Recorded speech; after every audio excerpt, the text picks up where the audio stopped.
We do read articles, and a lot of articles that are out there are meant for deception. A lot of articles are meant for education.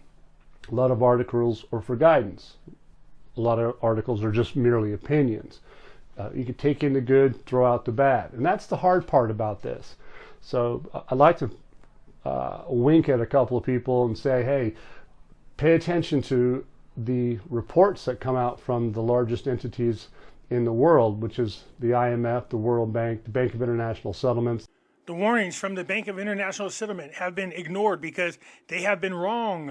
It is worth noting that the BIS has been consistently wrong in prior years. The central banks of the world, and not only Iraq, U.S. Treasury, United States Federal Reserve, the WTO, you're going to find out that what we've been talking about and why I print all these pages is real. It's real data, and it takes a lot of work. It's like you don't go to the grocery store, do you, and just walk out with free information.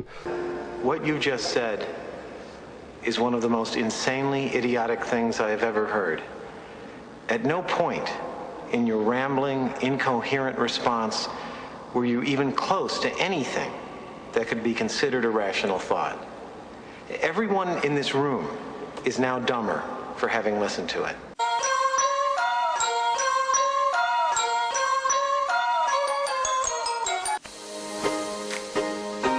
Welcome to Pimpy's Investment Chat, where we keep investment talk simple. And here's your host, Pimpy. What is going on out there, peeps? Okay, so one of my listeners, or I should say a longtime listener, they're a couple, the woman called me up on the phone. And she says, I have a bone to pick with you, Pimpy. I said, oh, what did I do now? Stand in line. She said, no, we've been with you since way back in the days when you were with Mr. Brando. I said, okay. She goes, although right now people are giving you heck about it, the one thing that we respect is that you educate everybody about the Iraqi dinar. I said, well, I try. And she said, we could not help but notice that during your interview with Carl and Delta, by the look on your face, it didn't look like you agreed with everything he was saying. I go, yeah, but I was letting him talk. He goes, yeah, but that's what stuck out in my husband's mind.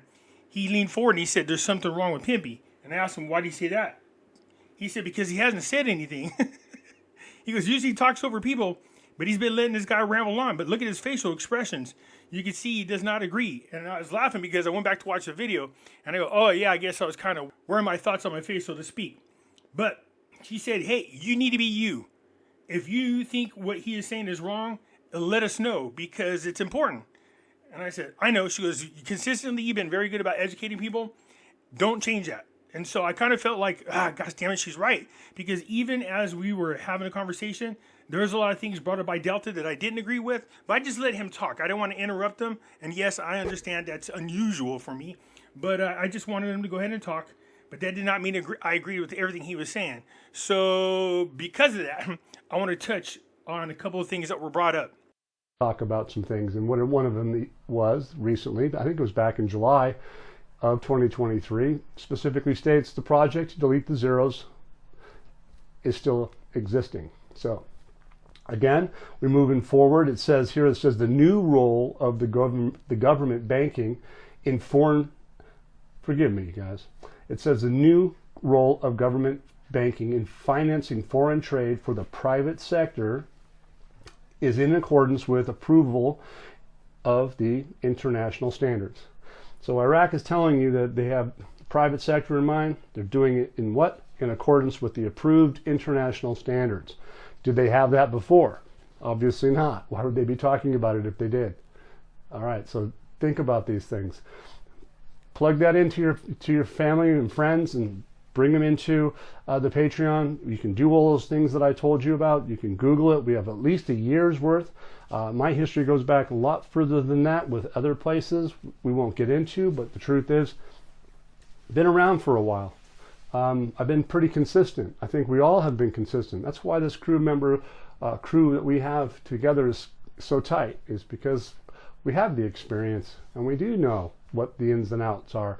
The fact that you have an entire crew that's helping you scares the crap out of me. I do this by myself. I do my own research, I set up my videos, I recorded videos, I edit them, I posted them. It's just little old me by myself. Look, people keep thinking I'm picking on militia, man, and the truth of the matter is, well, yeah, a little bit, okay? But one thing that's bothered me, when we were doing a live with Carl and Delta, Kyle said in the video, when we talk about exchange rates in foreign currencies and things like that, you know, a lot of these content creators will have you believe, oh, all we need to do is just this little thing or that little thing. It drives me insane because I go, no. There's a lot more than they don't know. And back in the olden days, I used to make long videos, but they were kind of long and drawn out. And I was concerned that people would get bored with them, so I shortened them. Sometimes when you're answering a question, you're answering in a way that is not long-winded, but the answer is also informative. And sometimes they don't make a good combination. So tonight, I'm going to show you what I'm talking about. Everybody's talking about, because we have the new 3-year budget, the exchange rate should be in there. Because it's the beginning of the new year, the exchange rate should change. Because Iraq is going up with the World Trade Organization, the exchange rate should go in there. Good Lord, man. This is how you know they don't know what they're talking about.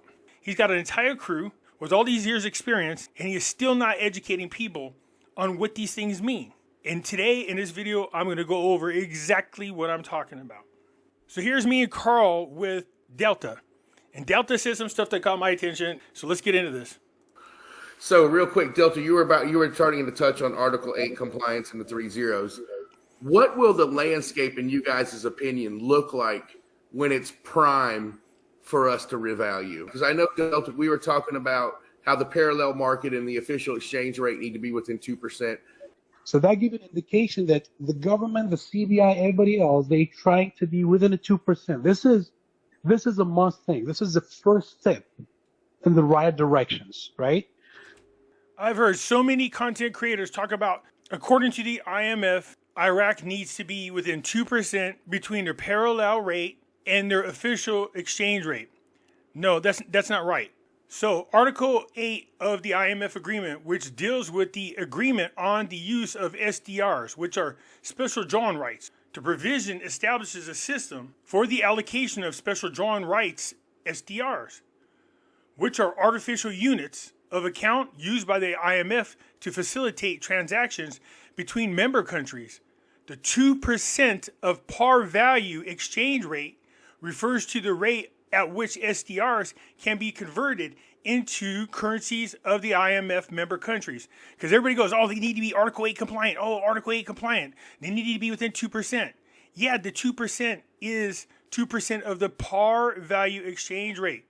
And I even put on here the formula.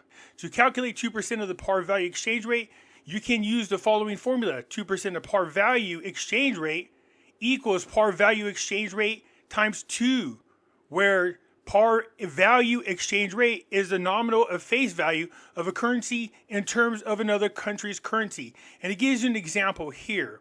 Now, I know right now people are going, what the hell did Pimpy just say? Yeah, I get it. That's the great thing about you coming to this channel. So here is the formula to calculate the 2% of the par value exchange rate. But that's only part of the step. So this is the SDR's exchange rate, $1.33. So here's the thing. In order to be IMF compliant, there is a number, an exchange rate that Iraq must be in at a minimum in order for them to be compliant with the IMF.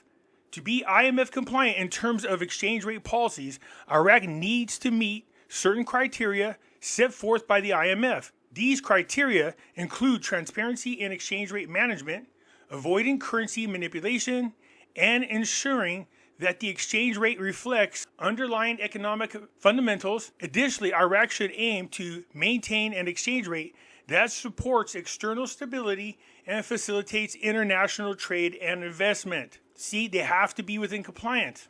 So you can stop the video here because this partially tells you how to calculate the currency par value right here. So just pause it and read these steps. Official and parallel exchange rates. The official exchange rate is the rate set by the central bank or the government, while the parallel and black market exchange rate is determined by supply and demand in the unofficial market. The difference between these two rates is known as a spread. A wide spread between the two rates can lead to economic instability and may result in capital flight, inflation, and loss of confidence in the national security. So everybody keeps telling you that they have to be within 2%. No, they don't. To achieve stability, Iraq needs to maintain a narrow spread, that's the gap between the official exchange rate and the black market. Generally, a spread is less than 5% is considered acceptable. So that 2%, 5. A spread of more than 10% is considered a significant risk to the economy.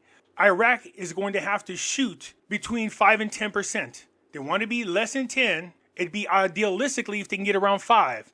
If they can get lower than 5, then great. But it's really super hard for people to get there. Several factors can influence the spread between the official and parallel exchange rate. These factors include, so go ahead and pause the video and you can read this. And it tells you the factors that influence the gap between the official and the black market. So after doing a little research, these are the last of the IMF articles that Iraq has to become compliant with. In other words, these ones Iraq still has not become compliant with. So you can just pause the video right here and read this. And now pause the video and read this.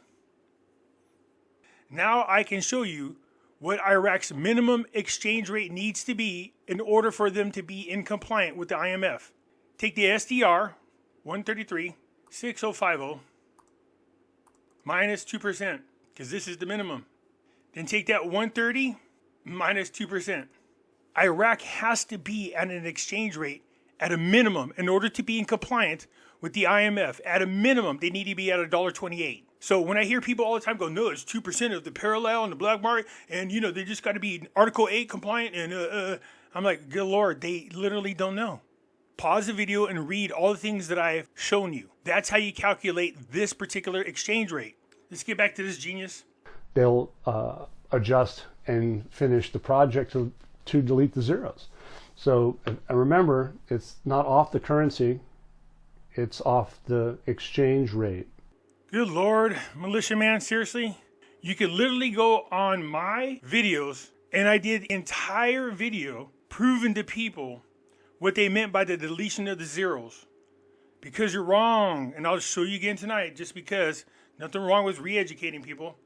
So Delta said the same thing, that Iraq needs to be within 2% of the parallel and black market, and I knew that part was wrong, but I was shocked at how many people were wrong about this. But then he goes on to talk about the deletion of the 3 zeros, and even he says it's the currency value, which is wrong.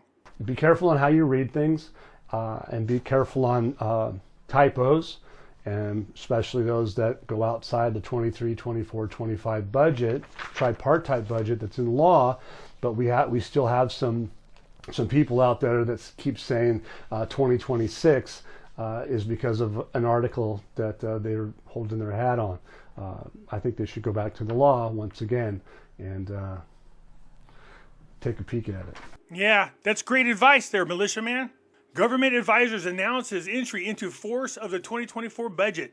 We can skip down here. It says the federal general budget issued under law number 13 of 2023 is a tripartite budget that was enacted for 3 years, and therefore the entry of the new fiscal year 2024 has been made from today automatically. He explained that this, with the adoption of the federal budget for the year 2024, and that exchange rule 12-1 does not currently exist under the financial management law number 6 of 2019 as amended until beginning of 2026.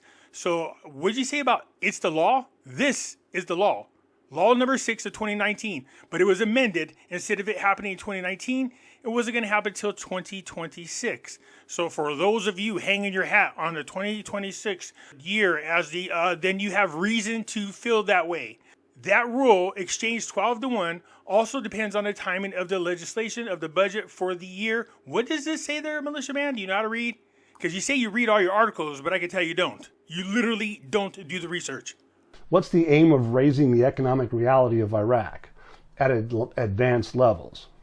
Does that mean that we're going to stay at 1310 and we're going to go to 1305? I don't think so. I mean, think about it. Don't think, militia. Go read, research, and then you'll know. This way you're not guessing like you're doing. 1,000 companies representing many, many, many countries coming into Iraq in the next few days to do what? Reconstruct the country. And what we have a tripartite budget. Project to delete the zeros is still in play, and you haven't spent any money out of your budget for investment. But now they're suggesting that they have been, but they haven't exposed it yet. So all of these things, we need to say, when are they going to expose the new exchange rate that is stronger that Al Sudani has stated that it was? He told and warned people that, hey, keep your dinar because they're going to be stronger than the dollar. Talking about reconstruction and investment. Tripartite budget is what? Operational side of it, investment side of it. What's it for? Reconstruction and investment. Okay. It has nothing to do with 2026. No. If you're talking about a tripartite budget, it only covers 3 years. Why would it cover 2026? You have an entire freaking team that could be doing the research for you, and they don't obviously do the research. So once again, Militia Man is wrong. What he's trying to state is there's thousands of companies coming over here to this job fair thing that they're doing. And why would 1,000 companies want to come into Iraq if the exchange rate is so low? Really? Seriously? You don't know why that would be attractive to outside investors? And you're calling yourself a dinar guru? Well, here, let me help you there, Sparky. Let me ask you something. If I'm going to open up a business and have a choice between opening my business here in America, where I got union at my ass and they want me to pay $25 an hour for my workers, or can I go into Iraq, whose currency is so damn cheap that as much as it takes me to pay 10 employees over here in the United States, I can literally grab 30 employees over in Iraq due to their low exchange rate. So where should I choose to do my business at? Go ahead, I'll give you a minute to think about it. You can use your fingers and your toes, I get it. What's attractive about coming over to Iraq to do business is the fact that the currency is so cheap that labor cost and production cost as well as product costs are all cheap as well. Why do you suppose Nike gets their shoes made in China? Because the ones they do pay make probably $5 a month, and then they bring the shoes over here to America and then sell them for several hundreds of dollars. Do you see the huge profit margin? That's the same thing with Iraq. The currency is so cheap that companies would rather do business in Iraq or buy a company in Iraq or invest in companies in Iraq because of the cheap labor. If they could take whatever they're doing over there in Iraq and export it over into the United States and you have a huge markup, the profit margins would be huge. So you're trying to tell me that these businesses are going to go to Iraq and go, look, I'm not happy paying your employee $5 per day. I'd rather pay them $10 a day. So I want you to increase the exchange rate because $5 is not enough. I want to pay them $10. Is that what you're trying to tell me? Seriously, because that's the same thing. When they increase the exchange rate, it's more costly for labor, products, and production. So I think it's funny that you choose to use that as your example. There's 1,000 businesses coming here, and do you think they want this low exchange rate? Yes. And if they could get it lower, they'd want it much lower. They don't give a shit. Go to my list of Iraqi dinar videos. You can tell the difference between the ones that are educational versus ones I'm just talking about the news. Look at the titles. Do yourself a favor. Go there, get educated. Take your group of research people, have them go watch it as well. So let's get into the deletion of the zeros. This is the article that everybody keeps talking about. I've already done a million videos. There's people out there going, Pimpy, I already seen this. Yeah, I know. Just hang tight, would you? Said a financial advisor to the Prime Minister, Saleh, said 2 conditions for deleting 3 zeros from the currency. From the what? From the currency. Not the exchange rate. It says the currency. The currency is the same thing as a banknote. The 25,000 dinar, the 10,000 dinar. That's what they're talking about. So when you read this, don't mix the two up and assume when they say currency, they're talking about the value. They're not. They're talking about the banknote. Saleh goes on to say the Central Bank of Iraq has developed a project to delete 3 zeros from the Iraqi currency. And what is Iraqi currency? That would be cash, banknotes, not the value of the currency, but the actual currency itself. When they're using software to calculate things, it's kind of hard because they need 3 extra zeros to do all their calculations versus if the 3 zeros were removed from the overall banknote, then it'll be pretty much on par with the rest of the world, and it makes calculations much, much more easier. So I'll scoot this up right here. Go ahead and pause this so you can read the rest. I'll scroll up just a little bit more so you can read it. Go ahead and pause it and you can read the rest. So the deletion of the zeros off of the banknote or the cash or the currency is not the same as the value of the cash or the banknote or the currency. So what they're talking about is deleting the 3 zeros off the banknotes, the cash, the currency. In other words, what they're talking about is a redenomination. In monetary economics, redenomination is the process of changing the face value of the banknotes and coins in circulation, not the exchange rate. Nowhere on here does it say the exchange rate. They're talking about the currency. And then it goes down here to explain a little bit more. The second paragraph, it says, redenomination itself is considered symbolic, as it does not have any impact on a country's exchange rate. Yes, there you go, exchange rate. So deletion of the zeros, otherwise known as a redenomination, doesn't have anything to do with the exchange rate in relation to other currency. It may, however, have a psychological impact on the population by suggesting that a period of hyperinflation is over and is not a reminder of how much inflation has impacted them. The reduction of the number of zeros also improves the image of the country abroad. As you go on, it says inflation over time is the main cause for the purchasing power of the monetary unit. You know what a unit is? So if you look at the face of your banknote, cash, or currency, it has like a number on there.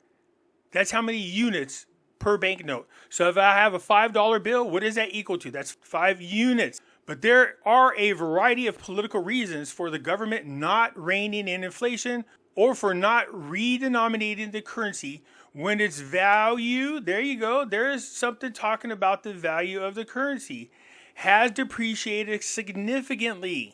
He added, in this way, monetary system aspires to remove the burden of historic inflation from the foes of the monetary unit by resorting to deleting 3 zeros from the old currency. Go ahead, you can look up currency. That's not the value, that is the banknote.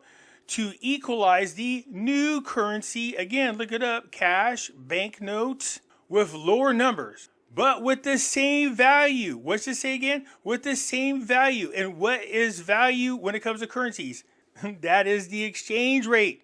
See what it says? Swapping out banknotes, a redenomination, the deletion of the zeros. It's talking about the paper currency and the coins without changing the value of them. Then it says, let's say, for example, that 1 new dinar equals 1,000 old dinars without change in value or rights. Let's say, for example, that 1 new dinar equals 1,000 old dinars. And then this is the part that's real important. Without change in value or rights. And what is value? The exchange rate. Anyways, I just wanted to come out here and straighten some things out. So Delta does bring up some great points, but I didn't agree with everything he said.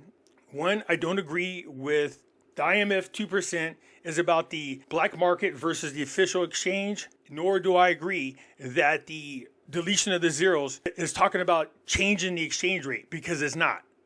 So here I go again. Every 6 months or so, you got to do this video and repeat yourself, because they will regurgitate the same crap and get everybody hyped up that doesn't do the research. So I hope this helps everybody out. Anyways, that's it for now. I appreciate you guys tuning in. I look forward to your comments. I'm out.